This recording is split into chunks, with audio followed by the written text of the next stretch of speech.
So what's your name and the name of your business? My name is Nicole Tapia, and my business is called Chocolate on Tap. Awesome. And what did you learn tonight that you can actually go out and apply? I learned today that I could be a part of something that's very special and hasn't been done before, and I could probably skyrocket faster than I'm already doing in my own business. I think I could accomplish this much, much faster. Awesome. Biggest takeaway?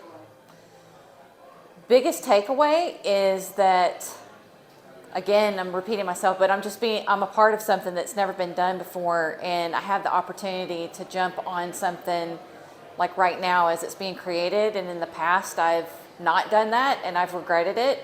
So now I have a chance to make the right choice. Awesome. And do you think people should come and be a part of these events? Absolutely. You should go to as many of them as possible. They're all very amazing.